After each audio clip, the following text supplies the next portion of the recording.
Hello and welcome back to another edition of GNAT-TV's In-Depth Series. I'm Andrew McKeever, the news director at GNAT-TV's News Project. It's a pleasure to have you with us today on Friday, March 11th, October 11th. I don't think so. Anyway, great to have you all with us today. Great to be joined by my friend and colleague, Greg Sukenik from the Manchester Journal, Benedict Banner, and Brattleboro Reformer. Greg, good to have you along today. It's good to be here again, Andrew. Thank you very much.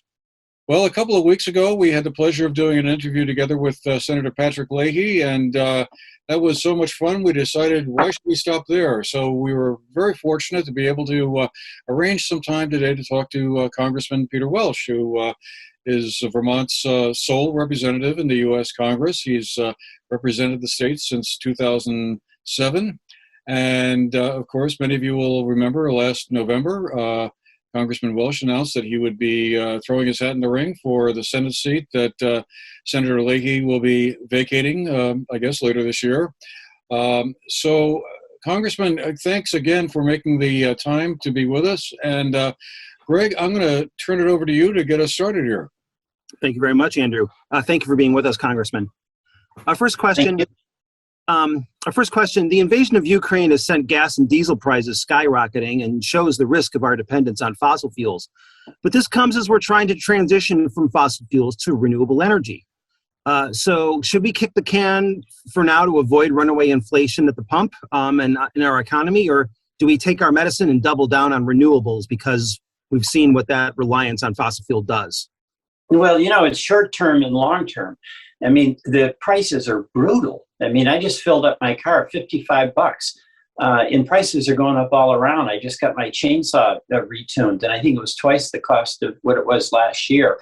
So this is tough. Now, luckily, we're starting to come out of the winter heating season, but we're still in it. So bottom line here, this is really tough, and we have to do something in the short term. And those short-term things that are aggravated by Putin's horrific war, I'm really willing to consider, do we suspend the gas tax for a period of time?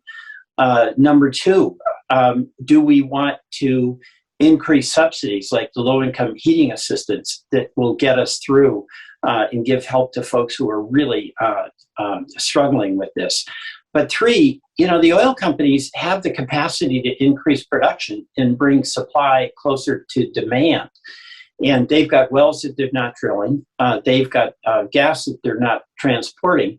And a significant part of that is because they have done very well with the lower production and the higher prices. And in fact, they have the opportunity, the ways, the means, and the resources to bring up supply that I think needs to be done at this point. So short term, it's everything from subsidizing folks who are getting hammered, but it also is asking our oil companies to not profiteer and to increase supply in the short term. But as far as the long term, absolutely, we should redouble our commitment to renewables because there's two issues. Number one, energy independence, and the more energy that we create here at home, and that can be renewable, the more local, the better. And obviously, we can't act as though climate change isn't real. So some of the things in Build Back Better that are stalled in the Senate on the climate side, really we need to do.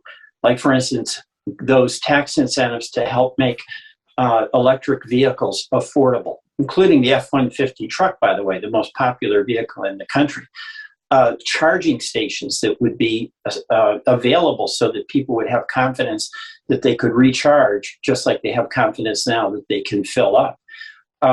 Having a transmission system, a grid that is resilient and strong and able to transmit renewable energy, say from wind farms in Iowa to Minneapolis. You know, that has to be done.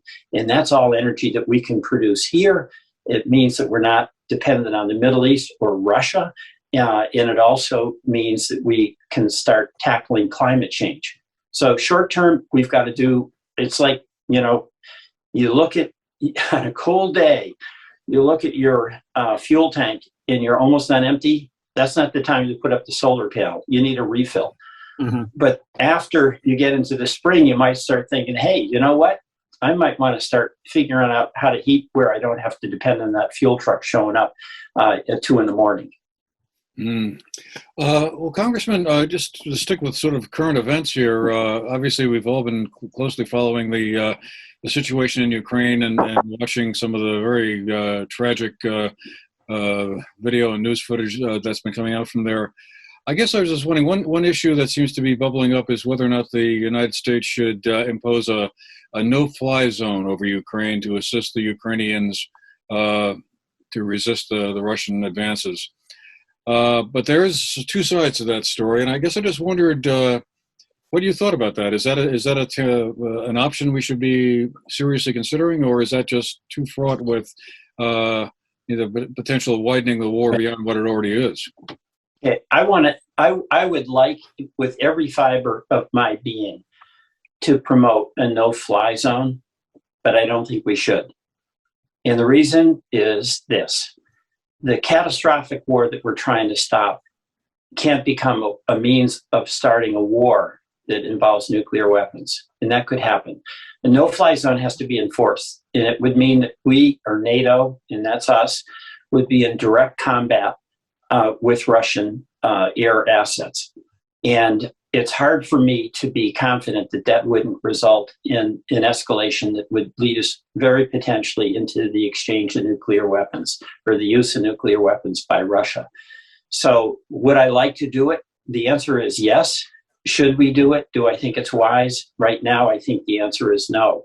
So everything we can do, and of course, this is bipartisan, we've supported more and more military aid. We just voted on $13 billion, almost $14 billion of a combination of military aid for Ukraine and humanitarian aid. And of course, our NATO partners in many neutral countries that are not part of NATO are joining us in the sanction effort and in the relief effort. The Postal Service Reform Bill has passed both houses and on its way to the White House. I know this is an issue that you've been tracking pretty closely. Are you pleased with the bill? And that's the first part of the question. And the second part of the question is, do you still believe that a change in leadership at the Postal Service is the next step? Well, I am really pleased. We've been working on this for 4 or 5 years, and the squeeze was on. And one of the most wonderful experiences I've had in Congress was when I went up and joined folks in Elmore, population, 1,800, to save their local post office. It was in the Elmore store, which is right on Lake Elmore.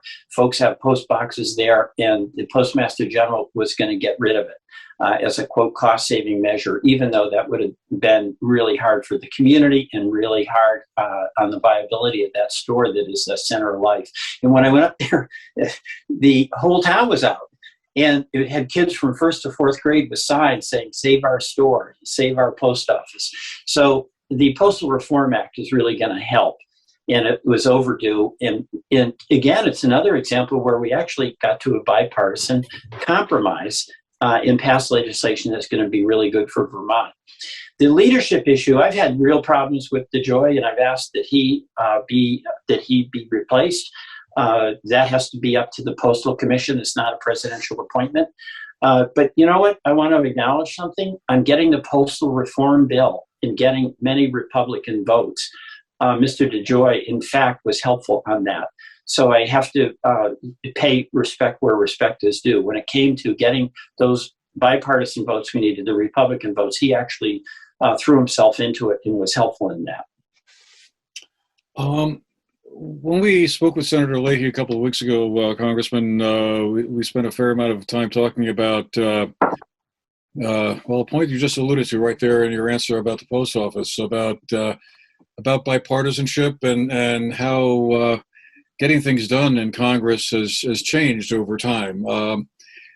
Obviously, Senator Leahy goes back to the 1970s and probably remembers a lot of history there. But our point was basically that it seems like from the outside that, the internal dynamics of Congress seem to be a lot harder than they used to be to get bills passed, to get folks from both sides of the aisle to kind of sign on and agree with it. And I guess I just wondered, what is your general thought at this point about whether or not we're going to see a kind of a pathway back to a time when Republicans and Democrats could sit down, work together, come up with a bipartisan solution to whatever problem they were trying to get to? Or are we so locked into this sort of polarized situation that it's going to be hard to get out of it? Well, it's a question that I struggle with every day. And, Andrew, you just outlined, I think, what Vermonters prefer. They'd like, we in Vermont have differences, but we don't assume that somebody who disagrees with us doesn't have the same goal of making it a better town meeting or making it a better state than we do just because we disagree. It's a lot different in Congress now, especially after January 6th. Where you literally had an attack on the Capitol, and where subsequently 147 of my colleagues voted to overturn the election. But there's really kind of two levels where it operates. On that, what the news is showing constantly is the conflict, and the differences are enormous. And you get behavior that is, in my view, really extreme, where, for instance, members of Congress are shouting out at a president as he gives the State of the Union address in ways that I think are quite inappropriate and not civil. But below that, there's also some things that we work on that actually have been bipartisan and are getting some things done that the American people need. The Postal Reform Act, it was really hard, and it had been partisan for a long time, but finally we had a breakthrough, and this is going to be beneficial. Another example is the infrastructure bill. We're going to get a couple $100 billion here in Vermont for broadband. We're going to get millions and millions for roads and bridges. And we're going to have safer intersections that are going to benefit you, whether you are driving your child to school and you voted for Trump, you're driving your child to school and you voted for Biden. That was bipartisan. The American Rescue Act, where that money was so essential when we had to close our economy down because of COVID. What were restaurants going to do? What were our shuttered venues going to do, like the Paramount in Rutland or the Flynn in Burlington, the Manchester Arts? And we did that with a number of Republican votes. So what I see in my day-to-day life in Congress is really, it's almost schizophrenic, because there's performance by extreme members, and there's the doers who are trying to figure out, how do we get this rescue package passed? How do we focus on infrastructure and get our roads and bridges? How do we get broadband to our communities? So, ultimately, it's up to each of us to do our level best to focus on problems and solutions. And what I've found is that when I identify something that affects us in rural Vermont, like the lack of broadband, I can assume that's a challenge for my Republican colleagues in Kansas or in Oklahoma. And it's a reason why, for instance, just as an example, I started the broadband caucus that was bipartisan. And I approached my colleagues, Republican and Democrat. Republicans were the ones I really was focusing on. And instead of talking to them, did they vote for Trump, or why did they vote for, didn't vote for impeachment, or all these things that I did, I asked them, how's your broadband? And then you could hear me talking about the problems we have in Vermont about broadband. So that's the way I try to approach it, to find common problems where, by bringing them up and showing my concern, we can get to common solutions. You mentioned the January 6th insurrection. I was wondering if your take on the pace of progress right now by the January 6th Commission, by the way it's conducted its investigation so far, and whether you are confident that that it will lead to action by the Department of Justice. I have no idea whether it will lead to action by the Department of Justice. And in fact, the Department of Justice, as you know, is prosecuting many of the folks who attacked the Capitol and harmed our police officers and damaged the property in there. So that is happening. But the real objective of the January 6th Commission is to get the facts: who did what, when, why, and where, and to lay that out in historical perspective for the American people. And it's pretty shocking, everything they're finding, because it's millions and millions of dollars that was spent by the Trump campaign to facilitate the organization of that effort. The invitation to people to come there, the communications with emails and text among a lot of the Trump officials and people who were in the insurrection. And, you know, the promotion of the big lie that I think was really a horrible thing that former President Trump did. You know, we have in this country, and it's so essential to the well-being of our democracy in the future, and it has been in the past, the peaceful transfer of power and the acceptance that the people of this country, through their vote, decide who their leader is. That is up to them and them alone. And when we saw members of Congress essentially using their position, where our job is simply to certify what the people have done and turn that into the right of that member of Congress to decide what he or she wanted to be done, that's sabotaging a fundamental principle that it's the people, not the politicians, who elect our leaders. And I think that's got to be laid out in clear detail. And I believe that Chairman Thompson and the committee is doing a very, very good job, despite resistance all along the way. There's in a number of quarters, there's criticism of the Attorney General for not acting faster. Do you count yourselves among those who are concerned about the pace of action or inaction on his part, or are you still willing to be patient for a while? Well, I want to get the facts, and the facts take some time, and there's an immense amount of resistance. And this is more the January 6th Commission. But as you know, a lot of the folks who have been subpoenaed are resisting. They're doing that on the advice, oftentimes, of Donald Trump himself. Don't cooperate. And it's a process that takes time when people won't cooperate, and you have to go to court to get that. You know, the Attorney General's got to be really careful on this. Because everything, in order for it to be credible, he's got to play it straight and play it by the books and take the time that's required. I mean, I have confidence that he's on the level in this pursuit. It's something I did not have confidence in when it was Attorney General Barr. I mean, what he did with the Mueller report was outrageous. He basically whitewashed it, and I don't. And so I am appreciative of an Attorney General being sober, careful, even if it means a lot of us who would like to know as much as we can, as soon as we can, have to be a little more patient. Mm-hmm. Thank you. So I assume that means, Congressman, you're not going to run out and buy Bill Barr's new book. It's on sale this week. Well, you know, he did a terrible thing. You know, he politicized the Justice Department. And, you know, just think about just two things that he did that were really, I think, across the line.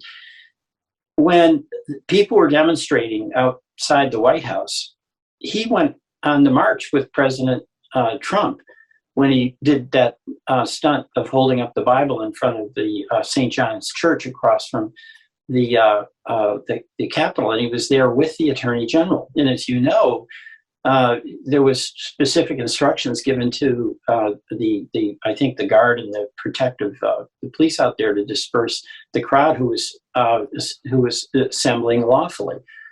You know, an Attorney General should not be doing that. And the other thing he did on the Mueller report, you know, the Mueller report came out. The Attorney General had an opportunity to hold on to it for 30 days before it was released. And what Attorney General Barr did was sanitize it. He gave his own version of it, and he released that as though it was the full report. And it was extremely misleading, but it had the intended effect. And of course, Trump claimed that he was exonerated, which he was not. In that whole thing, you know, we were talking about the Ukraine earlier. You know, I went to Ukraine in 2016. And we met at that time. The president was not Zelensky, and it was Poroshenko. And I was there with Kevin McCarthy. I was on a Republican delegation, and a major focus of our attention was the military needs that the Ukrainians needed to defend themselves. And we were talking about Stinger missiles, which now, of course, are a staple of their defense. And fast forward, that phone call that President Trump had with President Zelensky, where after Congress had approved military aid, the president turned it into an opportunity to squeeze Zelensky into doing a dirty work for him to try to dredge up info on Biden to assist Trump in his campaign. And I believe that was an impeachable offense. And in fact, I voted to impeach Trump for that. And the report that Mueller did really confirmed a lot of what that phone call said. And Bill Barr, as Attorney General, whitewashed that. So I'm not buying this book. You're right about that.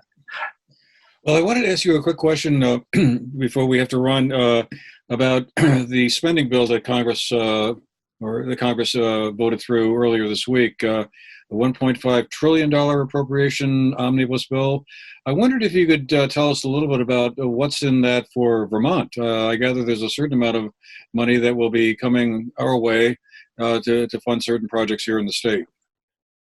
Well, it's true. I mean, first of all, it's funding all of government. So it's everything from the Pentagon to the Department of Agriculture to the National Endowment for the Arts.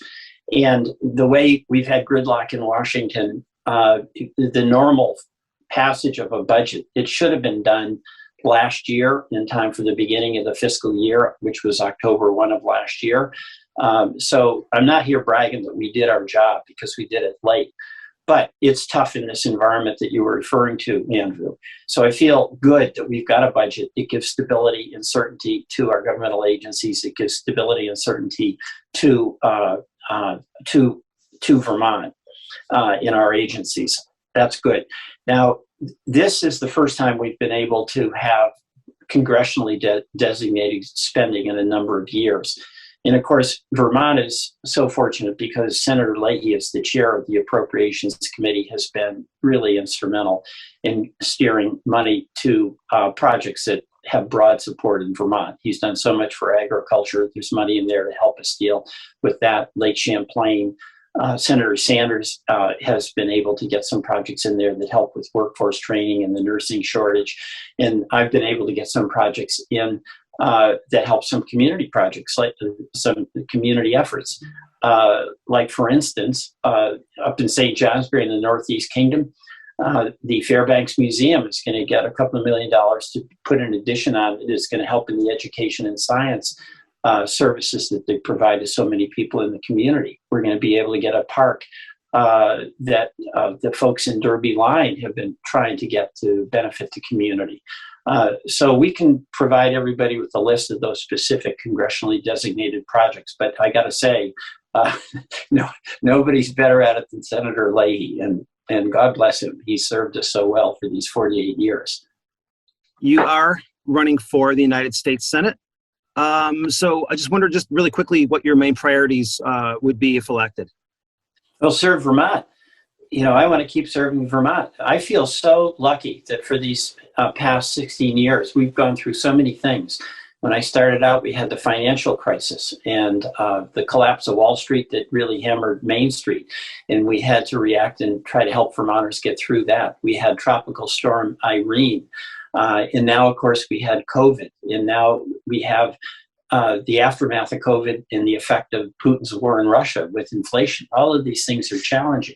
And every day I've had an opportunity to try to be helpful to Vermonters. And it's everything from somebody having trouble with their Social Security check and being able to help them get that ironed out, to a visa problem and being able to help a family member get the help and service that they need, to being able to help so much to get aid here to allow recovery after our roads and bridges were demolished in Tropical Storm Irene.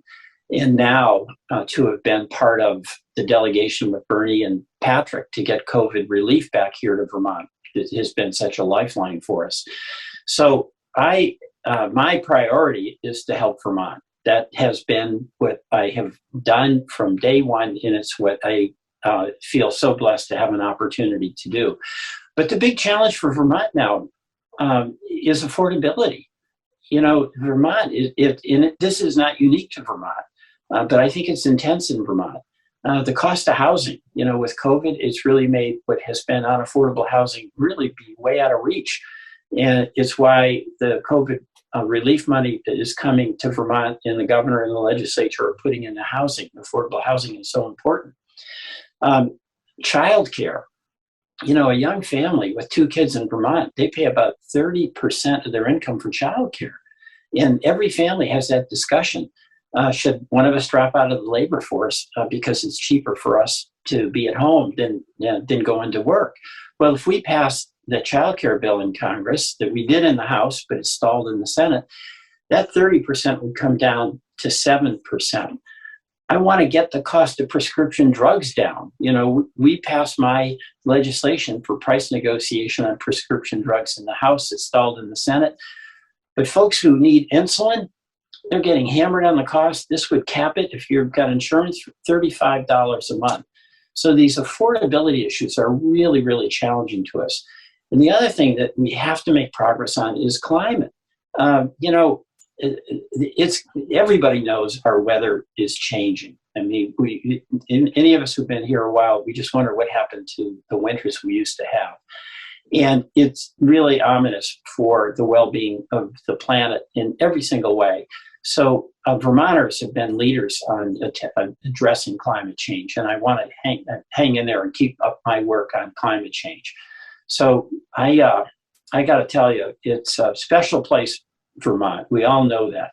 And the civility we have with one another, the respect we have even for people that we disagree with, our focus on what's the problem, how do we solve it, how do we work together to do it, that's been consistent all my life in Vermont. That's how I see Vermonters treating one another. And I really see my job in Congress is trying to bring that Vermont approach to Washington. And that is tough because a lot of folks don't have that Vermont approach. But that's what we need more of. Congressman, before we let you run, I just was wondering, there are 3 Democrats that have announced to run for, hopefully to win election for your seat. Well, first they have to win a primary election in August. Do you have any plans to endorse one of them, or will you wait to see the outcome of the primary?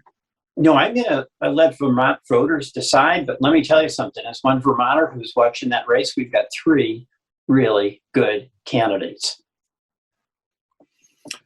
So no endorsements then until the voters have spoken in August.